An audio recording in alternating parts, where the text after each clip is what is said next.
Então você acha que está no comando da sua mente? Melhor pensar de novo, hein? Dê só uma olhada nessa espiral. Mantenha o olhar fixo no centro e deixe a magia acontecer. Vai lá, continue olhando e não se preocupe porque a gente não está tentando hipnotizar você. Pronto, eu acho que já deu. Agora, procure olhar para as costas da sua mão ou para essa imagem aqui na tela. Por incrível que pareça, você deve estar vendo a pele da sua mão se mexer diante dos seus próprios olhos. Isso tudo porque é o seu cérebro quem realmente manda em você. Você é somente um passageiro nessa viagem. Você já se perguntou se é possível fazer uma pessoa cair mesmo sem você tocar nela?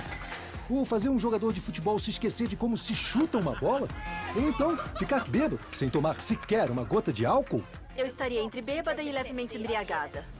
A gente vai mostrar pra você como cada um de nós pode ser manipulado pelo processo inconsciente do nosso cérebro.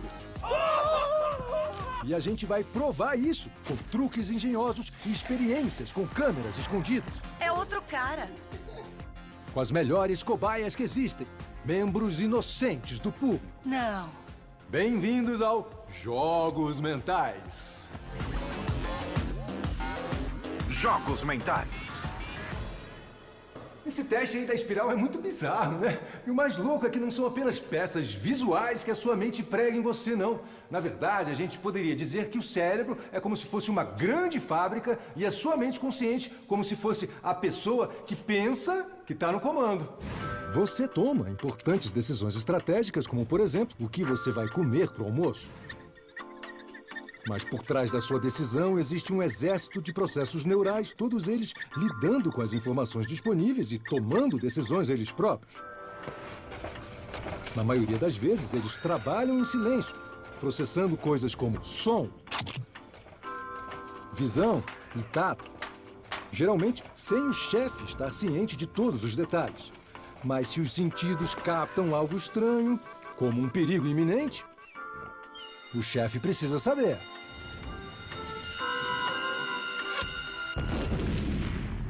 Jogos Mentais. Existem dois tipos de reações a estímulos externos. Uma reação que é consciente e a outra que é automática. Essa aqui é uma consciente.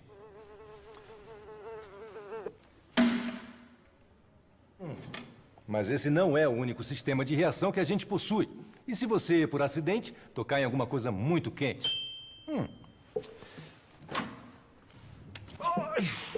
Provavelmente você vai tirar a mão antes mesmo da sua mente consciente perceber. Isso é o seu sistema nervoso simplesmente agindo por você. Só que essa reação não é apenas causada por dor, ela também acontece quando a gente tem medo de alguma coisa. Resposta ao medo. Ou por que todo mundo faz a mesma cara quando leva um susto? Esse restaurante está oferecendo aos fregueses uma grande promoção. Tudo o que eles têm a fazer é adivinhar o nome de 3 pratos tampados para ganhar um prêmio. Mas tem uma coisa que eles definitivamente não estão contando que esteja no menu. A cabeça desse homem. A pergunta é, a que velocidade eles vão reagir quando de repente tiverem essa visão horrível? Estamos fazendo uma competição hoje e se vocês acertarem todas as respostas, poderão ganhar um almoço para 2. Levante a tampa. Peixe com batatas. Os 2 primeiros pratos não têm nenhuma surpresa. Torta de frango. Torta de frango, exatamente. Mas o terceiro... Assim que a pessoa vê algo inesperado, uma resposta inconsciente ao medo acontece. A reação é quase instantânea. O Usain Bolt reage ao tiro que inicia uma corrida em 16 centésimos de segundo. Mas nosso tempo de reação automática pode ser de incríveis 5 centésimos de segundo. E isso é 3 vezes mais rápido do que o homem mais rápido do planeta. E acontece antes mesmo da gente perceber o que nos fez pular. Você não está esperando isso, então é um tipo de choque ao sistema. É uma reação imediata. Em alguns milissegundos eu estava tipo, ufa, você me assustou, mas eu não percebi o que aconteceu. O medo é uma das respostas mais rápidas e automáticas que a gente tem. E a reação é incontrolável. O que é isso? A velocidade da nossa reação a estímulos externos depende do quanto a informação tem que viajar e da quantidade de processamento que deve acontecer. Se a gente sente uma dor no pé, o sinal tem que viajar por todo o corpo, até o cérebro, antes da gente perceber que talvez tenhamos que movê-lo. Sugestões visuais de medo percorrem uma rota bem mais curta. Quando a gente vê alguma coisa que nos faz pular, o sinal nervoso faz a curta viagem dos nossos olhos até a amígdala cerebral. E isso ajuda a disparar um arsenal de respostas automáticas. A adrenalina aumenta para acelerar nosso movimento. Nosso fígado começa a queimar glicose para aumentar a energia. E o mais importante, nossos músculos recebem ordens de nos tirar dali, depressa! E sem perturbar nosso cérebro consciente. Se tivéssemos que pensar na reação, ela seria mais lenta, o que em alguns casos pode ser tarde demais. Mas não se trata apenas do que está acontecendo do lado de dentro. Um susto repentino desencadeia uma rede de respostas de sobrevivência do lado de fora também, que se tornam visíveis em câmera lenta. As clássicas reações ao medo que todos reconhecemos têm um propósito. Nossos olhos se arregalam para deixar entrar mais informações visuais. Nossa boca abre mais para deixar entrar mais oxigênio. E nossa mão vai para frente do corpo para dar proteção. Ou a gente fica firme, pronto para enfrentar a ameaça como essa mulher. Ou se prepara para correr, como este homem.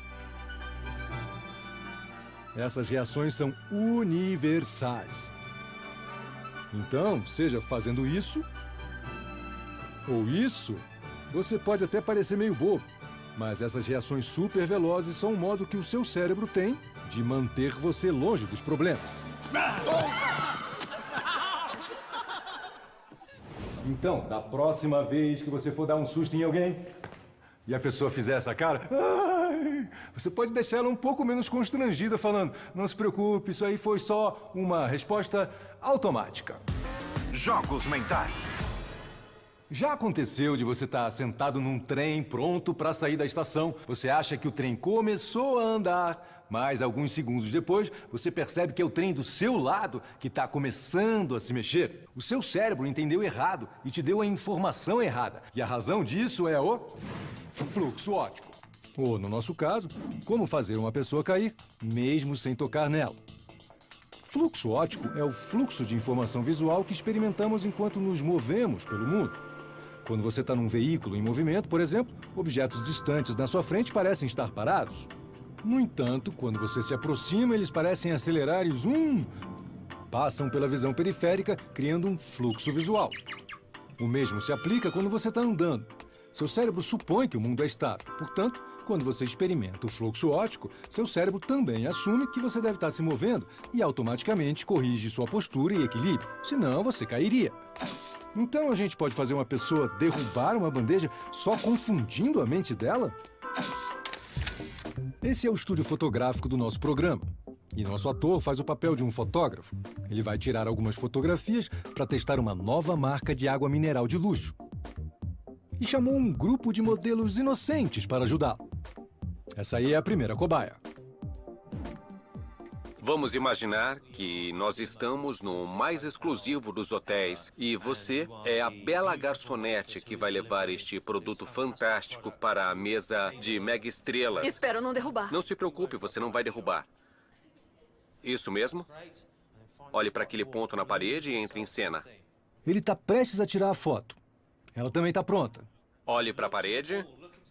E sem razão aparente, ela derruba a bandeja. Mas ela não foi desastrada, não. Na verdade, nosso fotógrafo não é o que ele parece ser. Tudo isso foi montado no início do dia.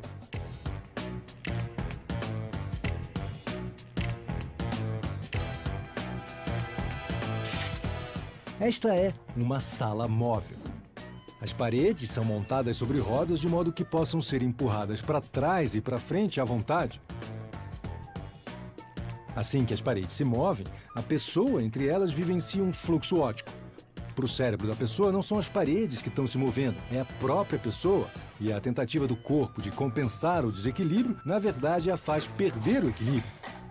Para ajudar a gerar um fluxo óptico, há listras nas paredes que se movem através da visão periférica da pessoa. E colocá-la sobre um banquinho ainda amplifica o efeito no seu sistema de equilíbrio automático. Lindo. E não foi só uma vez. Quero muita luz e vida nos olhos. Toda vez que movemos as paredes, nossa inocente modelo perde o equilíbrio. Não se preocupe, mais sorte dessa vez. E ela não foi a única. Os outros modelos estavam firmes. As paredes se moveram. E eles derramaram a água. Vamos tentar de novo agora. Outra vez. E outra vez. Mexa as paredes. E lá vai a bandeja. E dependendo da direção que as paredes foram movidas, o fluxo óptico da pessoa as fez inclinar para frente ou para trás. Alguns disseram até que era o chão que estava se movendo. De forma alguma, isso é impossível. Eu, olhei pra baixo e achei que o chão estivesse se mexendo e acho que ele estava me aproximando da câmera. Depois de um tempo, eu tive certeza que o chão estava se mexendo, mas eu não quis perguntar, dizer algo do tipo, como assim? Eu adoraria dizer que nós fomos os primeiros a fazer essa experiência, mas isso seria uma enorme mentira. A sala de fluxo óptico foi projetada pela primeira vez em 1972 pelos professores Lee Lishman, da Universidade de Edimburgo. Além de serem capazes de cultivar barbas verdadeiramente magníficas, eles construíram uma sala móvel na qual nos inspiramos. Eu estou me movendo para frente e para trás. Não contentes em fazer adultos perderem o equilíbrio, eles fizeram esse teste com outras vítimas menores também. A criança, nesse experimento, aprendeu a andar há apenas um mês. Bem, eram os anos 70 e as coisas eram muito diferentes naquela época. Jogos Mentais, no Nat Geo. Até agora mostramos por que seu cérebro faz você fazer essa cara de assustado. E como fazer as pessoas derrubarem bandejas sem ninguém tocar nela. E ainda temos vários outros truques para mostrar, hein? Jogos Mentais. Quando se trata de dor, a maioria de nós conhece o efeito placebo. Essa pílula é um analgésico de verdade. Essa outra aqui é só açúcar. Se alguém der a pílula de açúcar e você achar que está tomando o analgésico de verdade, a sua dor de cabeça pode ir embora. A expectativa de que alguma coisa vai exercer um efeito sobre você é suficiente para produzir fisicamente esse efeito. Bom, pelo menos essa é a teoria.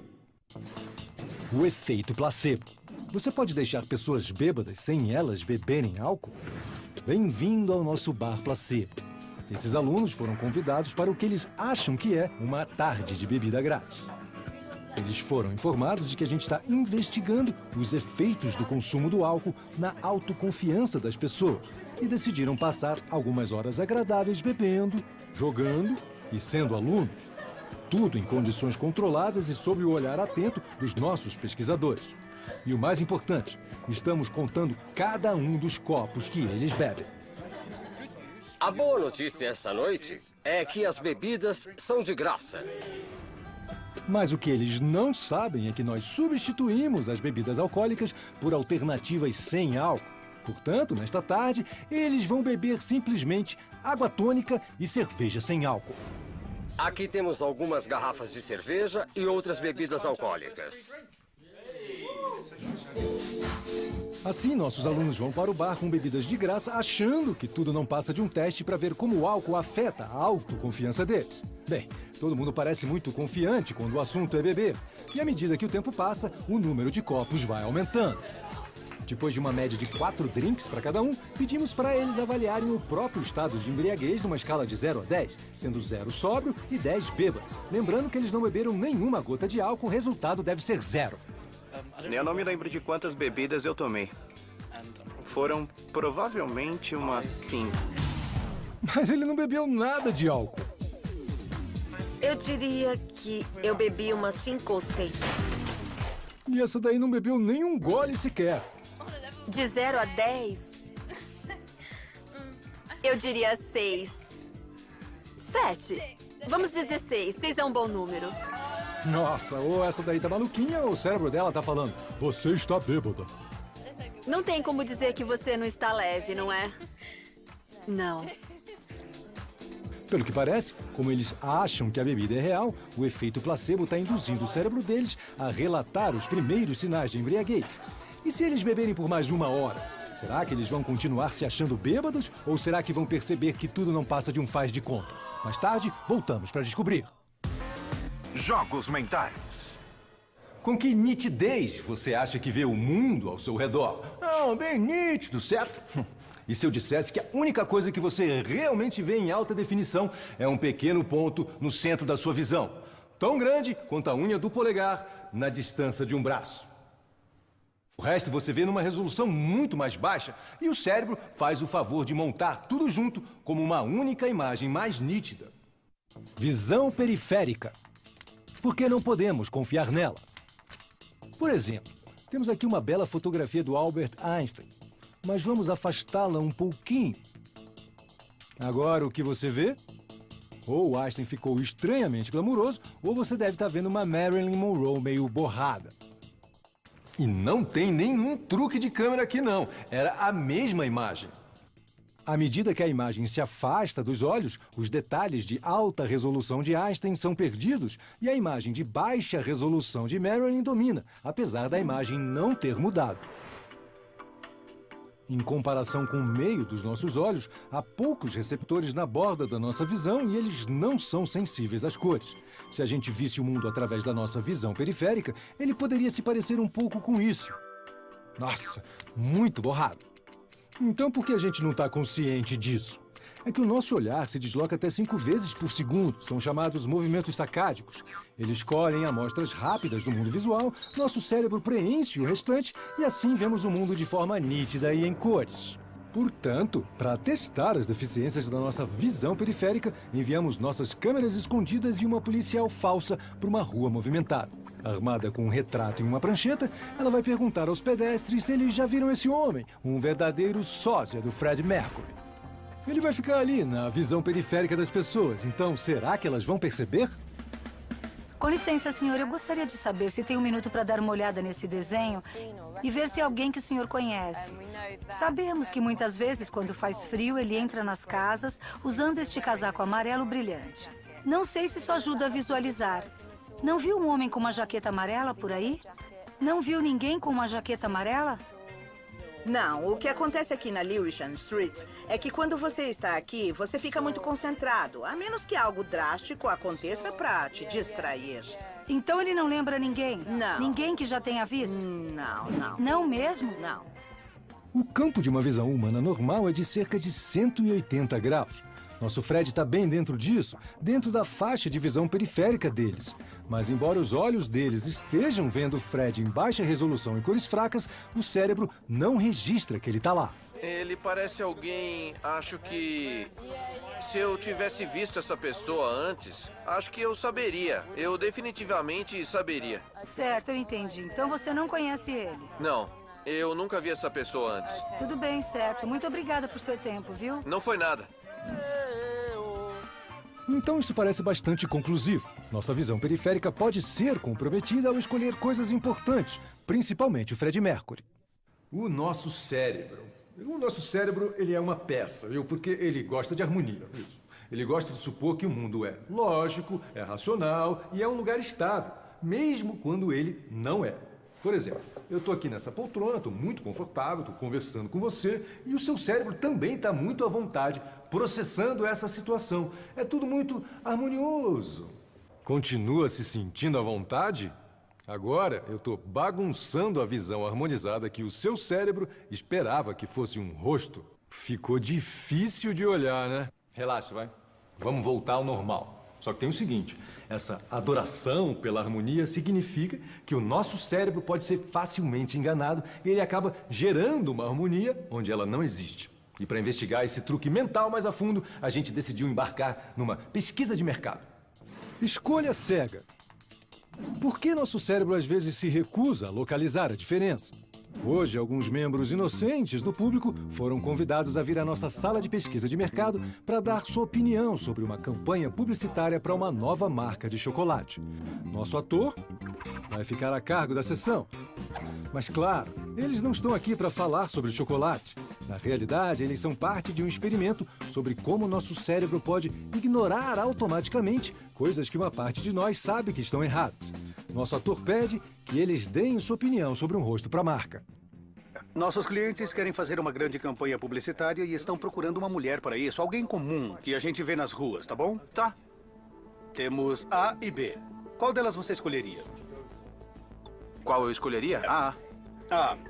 Ele escolheu a garota A, mas em vez de mostrar a ele a escolha original, vamos trocar pela que ele rejeitou. Será que ele vai perceber a diferença? Por que escolheu ela? Eu não sei se tem alguma coisa a ver, mas as bochechas dela são fofinhas. Bochechas fofinhas. É um rosto totalmente diferente do que ele escolheu. Mas mesmo assim, ele consegue justificar sua escolha. E as pessoas não fazem isso só para serem educadas, não. A ou B? A.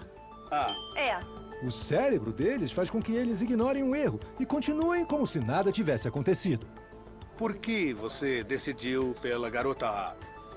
Ela parece mais com uma moça comum. Esse efeito foi demonstrado pela primeira vez por psicólogos na Suécia em 2005. Depois de ter feito uma escolha, apesar de haver uma mudança, nosso cérebro consegue criar uma explicação plausível para que a situação faça sentido. Ela parece um pouco mais jovial que a outra. Do contrário, a gente teria que lidar com uma situação que nosso cérebro está tentando evitar. B, ela é mais jovem. O experimento original usou fotografias e ele nunca tinha sido tentado com seres humanos ao vivo. Até agora. Aqui temos uma seleção de modelos prontos para serem o rosto da nossa nova marca de chocolate. Todos de alturas e aparências diferentes. Nossos convidados poderão vê-los através de um espelho bidirecional no final da sala.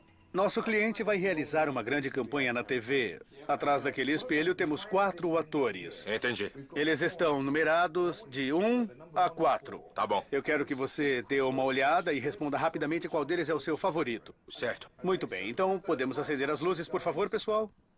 Pronto? Apenas a sua resposta instantânea. Número 4. Certo, número 4. Ele escolheu este homem, mas nós vamos enganá-lo com esse daqui. Tá na hora de uma rápida troca. Número 4, poderia vir aqui, por favor? Será que ele vai perceber a diferença? Por que você escolheu o número 4? Eu não sei. Ele parecia bem relaxado. É mesmo? Não, ele não percebeu. E assim como antes, ele continua justificando sua decisão, mesmo sendo uma pessoa totalmente diferente da que ele escolheu. Honestamente, eu gostei dele porque ele parece estar relaxado. Parece comigo. Entendo. Talvez seja fácil errar confundindo 2 rostos que você acabou de ver. Mas e se a gente apresentar alguém completamente novo? E se, para facilitar a comparação, a cor do cabelo dele for diferente da de todos os outros? Qual dos 4 homens você prefere? O último à direita. O número 4. Isso. Vamos dar uma olhada. Por que é que você escolheu o número 4? A atitude dele é agradável. Ele tem uma aparência muito calma. A escolha cega ainda parece funcionar, mesmo que a troca seja por alguém fisicamente muito diferente. O efeito é forte, mas não é que funcione com todo mundo. No experimento original, funcionou com cerca de 75% das pessoas sujeitas ao teste. E no nosso experimento, tivemos aproximadamente a mesma taxa de sucesso. Podemos ver o número 2? É um cara diferente, não é? Deveria ser o número 2. Desculpe, é o segundo cara com cabelo... Não é o mesmo cara, é? O cérebro dessas pessoas localizou a contradição e percebeu que houve uma mudança. Nem parece ele agora. É outro cara. Mas essas pessoas são uma minoria. A maioria dos indivíduos não percebe a troca e age como se o novo rosto fosse sua escolha original o tempo todo. Mas será que ainda vai funcionar se a gente trocar por um homem 20 anos mais velho que os outros e de cabelos grisalhos?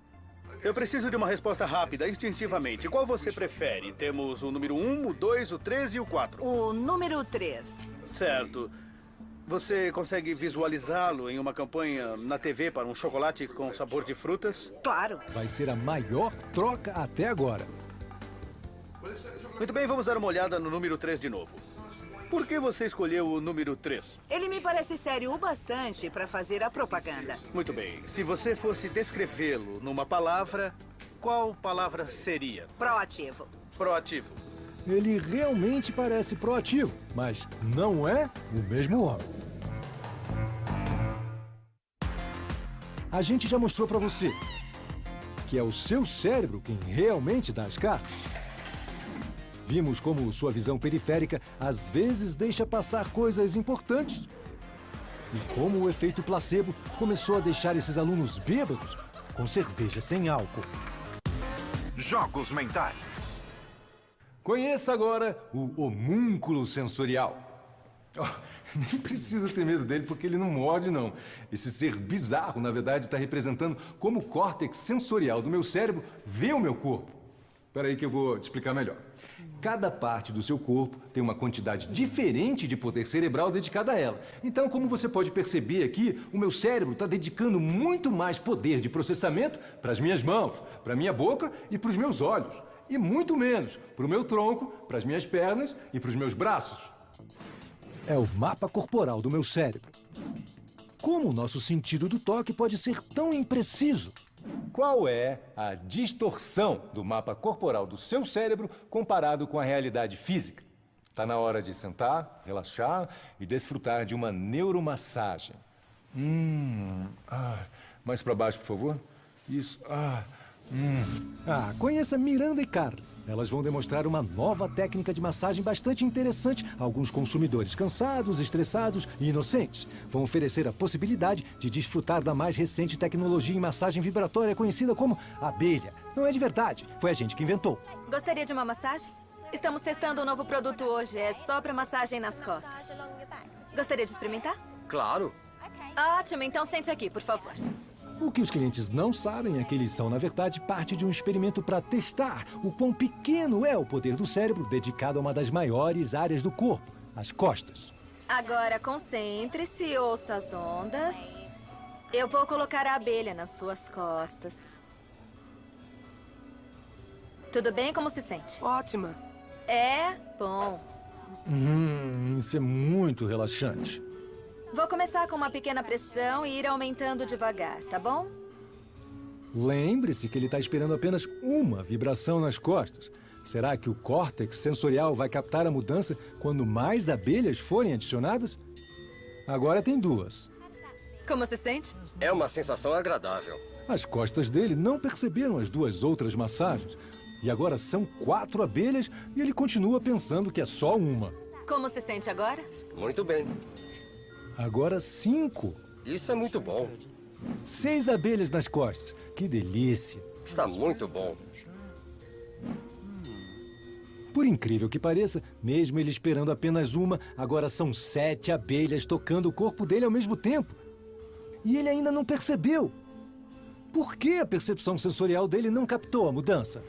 Com recursos limitados, o mapa que nosso cérebro tem no nosso corpo nem sempre é preciso. Ter boa sensibilidade ao toque nas costas não é uma prioridade. Na verdade, a Miranda tira até uma pausa para o chá, sem que a pessoa perceba. Como você prefere, com leite, açúcar? Pode pegar igual ao seu. Tá bom. Vou deixar você só por um segundo. Eu só senti uma, eu não esperava 8. Está gostando da massagem? Fiquei muito surpresa. Eu não esperava tudo isso. Pensei que fosse apenas uma. Foi realmente incrível. Bem devagar, suave. Isso tudo mostra o mínimo poder que o cérebro sensorial dedica às costas em comparação com outras áreas do corpo. Muito bem, a massagem acabou. Mas por que as coisas são assim? Os córtex sensorial e motor do nosso cérebro dedicam diferentes quantidades de recursos para diferentes partes do nosso corpo. Nós gastamos muito tempo usando as mãos, então essa parte do córtex é comparativamente maior. Da mesma forma, nós falamos muito, então a parte do nosso cérebro que corresponde à língua é bastante robusta também. A gente costuma não usar muito a sensibilidade das pernas, então o córtex não dedica muito espaço para elas. Mas se você usar muito uma parte específica do corpo, o cérebro vai gerar neurônios extras para lidar com esse aumento de informação. Então, se você decidir usar os cotovelos para fazer malabarismos, você vai ter mais neurônios sensíveis ao cotovelo do que qualquer outra pessoa. Jogos mentais. Você pode estar familiarizado com os 5 sentidos: visão, audição, o tato, o olfato e o paladar. E a gente tende a achar que eles funcionam isoladamente, cada um no seu canto. Só que o nosso cérebro, ele prefere muito mais que os nossos sentidos sejam bons jogadores de equipe. E a maneira como a gente percebe o mundo combina visão com som, cheiro com gosto e todas as outras combinações. Isso é chamado modalidade cruzada. Você conseguiria enganar um sommelier fazendo-o confundir vinho branco com tinto? Se você corta a mão, muitas vezes você nem sente a dor até você olhar para ela. Isso é visão e tato trabalhando juntos. Se você está tentando acompanhar uma conversa, é muito mais fácil se você conseguir ver a boca das pessoas em movimento. Esses são a visão e o som. Para algumas pessoas, pode haver uma versão extrema do efeito modalidade cruzada chamada sinestesia. Isso pode significar que quando elas ouvem uma música, elas veem uma cor.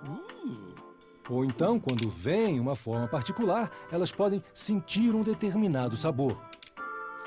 Resumindo, é como se elas pudessem ver sons e cheirar formas.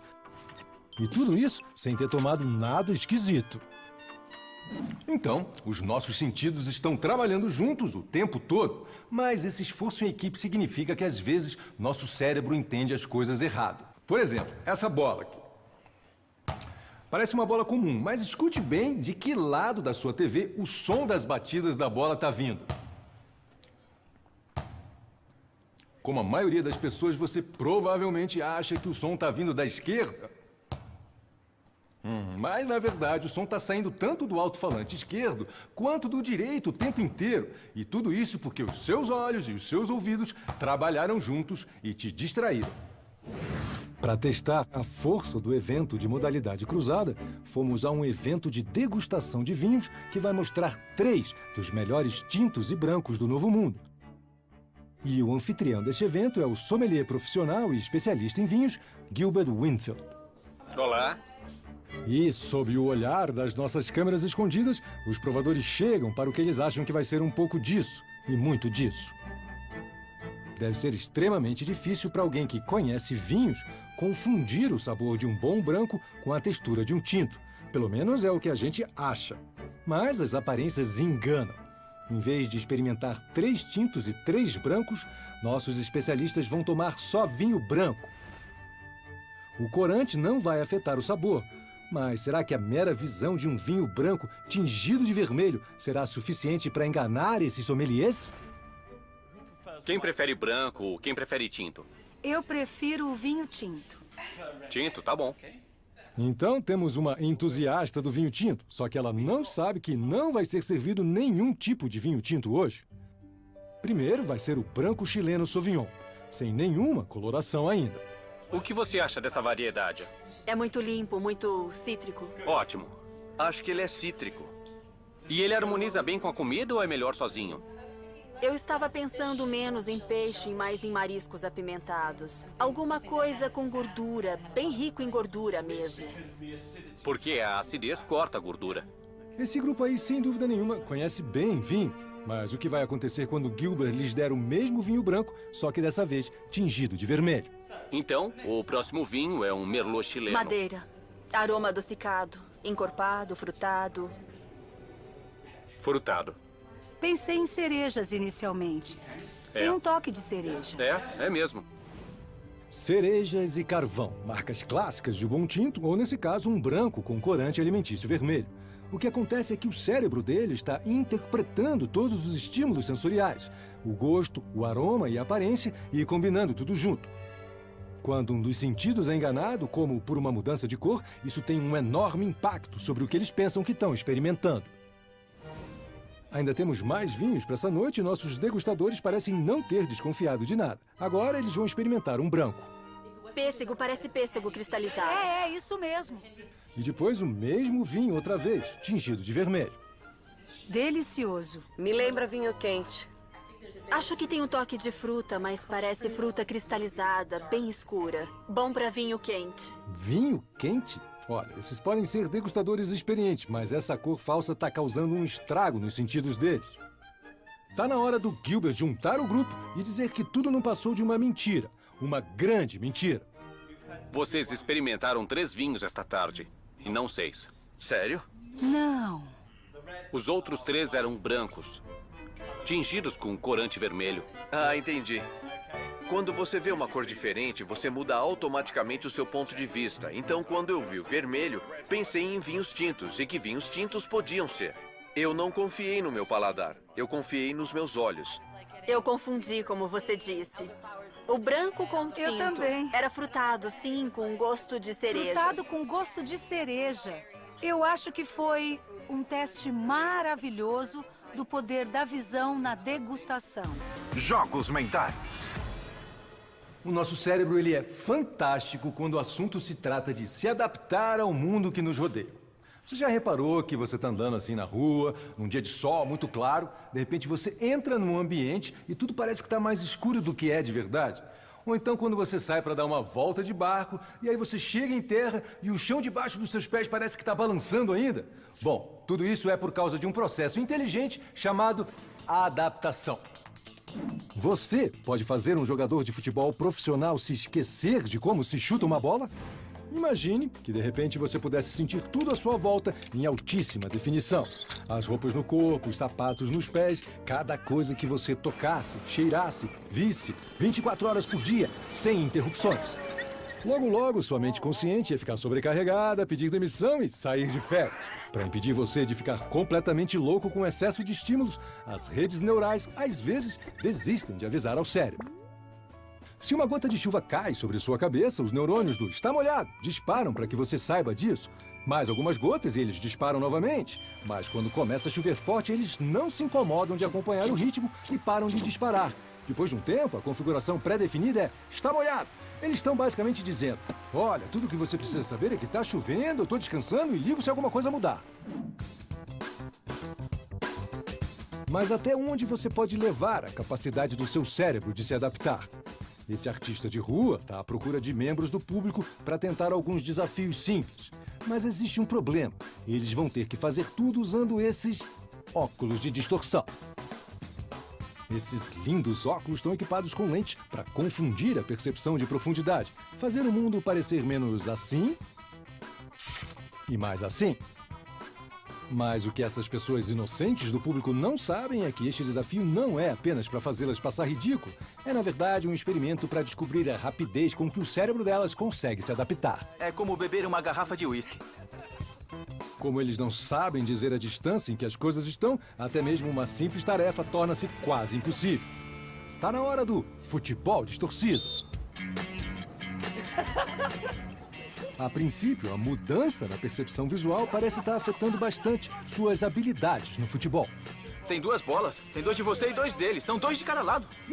Parece que também está afetando a capacidade desse homem de seguir as regras. Não! Para de pular! Mas, surpreendentemente, depois de apenas alguns minutos usando os óculos, a adaptação começa a fazer efeito. 5 minutos atrás, eles estavam jogando como perfeitos idiotas. Agora, eles estão jogando assim. Ele tá até tentando uns truques agora. Eles não vão ganhar nenhum troféu, mas os nossos jogadores estão apresentando uma recalibração inconsciente de como eles percebem o mundo. Ronaldo! Então, como foi a sensação de se adaptar a uma mudança tão grande na visão?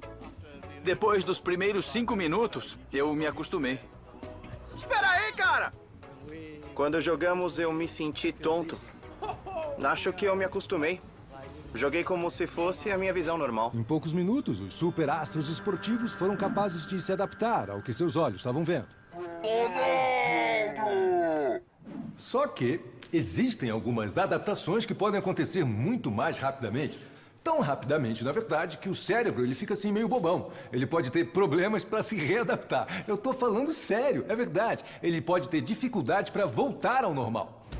Estamos no campo de treinamento de um dos mais antigos clubes de futebol profissional de Londres, o Leyton Orient. O primeiro jogador da equipe, Leon McSweeney, sempre teve a visão perfeita. Hoje ele ainda tem a visão perfeita, mas tudo que ele pode ver está distorcido cerca de 10 graus por causa desses óculos especiais. Sem as lentes, ele veria o gol aqui. Com elas, o gol vai parecer estar aqui. E ele não tem ideia de como vai reagir ou como isso vai afetar suas excelentes habilidades esportivas. No início, a reação é a mesma que com os outros óculos que testamos. Ele está totalmente atrapalhado. Mas em apenas 4 minutos, seu cérebro mudou sua percepção em 10%, correspondente ao mundo que ele está vendo. E não é apenas o controle de bola, ele está tão adaptado à mudança na visão que até seus pênaltis entram. Mas o que vai acontecer quando ele tirar os óculos? Sem os óculos, o senso comum diria que ele vai ver normalmente de novo e que ele vai ser capaz de acertar o gol, algo que ele já fez milhares de vezes antes. Vamos ver.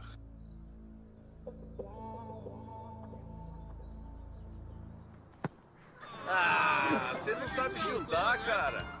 Nossa, seu cérebro se tornou tão sintonizado com as novas informações que ele está relutante em voltar ao que era antes. Ele ainda está vendo o mundo como se ele estivesse usando os óculos e não há nada que seu cérebro consciente possa fazer. Mas não se preocupe com a carreira dele no futebol, não. A visão vai voltar ao normal, mais tarde. Jogos mentais. Você lembra dos alunos que tomaram todas aquelas bebidas não alcoólicas de graça? Pois é, tá na hora da gente descobrir como o efeito placebo de todo o álcool que eles não ingeriram afetou o comportamento deles. Este corajoso grupo de estudantes foi envolvido no que eles achavam que era um teste para investigar os efeitos do álcool sobre a autoconfiança de uma pessoa. Eles passaram a última hora bebendo nada além de coquetéis de água tônica e cervejas sem álcool. Mas alguns deles já estão relatando os efeitos em uma escala de embriaguez de 0 a 10. Eu não lembro quantos copos eu bebi. Acho que provavelmente uns 5. Acho que eu bebi uns 5 ou 6 de 10. De 0 a 10? Eu diria 6. 7. Vamos dizer 6. 6 é um bom número. Parece que o cérebro dele está começando a se convencer. Mas será que o comportamento também foi afetado? Se a gente bebe regularmente, a gente está acostumado a como o álcool reduz as inibições, refreando os sistemas centrais que controlam nossas ações cotidianas. Mas como o comportamento das pessoas varia muito quando estão bêbadas, provavelmente o efeito placebo vai espelhar a experiência de cada um. E agora que a festa está no auge, está na hora de algumas brincadeiras. Se o efeito placebo está realmente começando a agir, deve haver sinais de aumento de impetuosidade, competitividade e perda de inibição. E parece mesmo que está ficando um pouco competitivo. Mas como eles vão se sair no derradeiro teste de equilíbrio e flexibilidade? Vamos ver!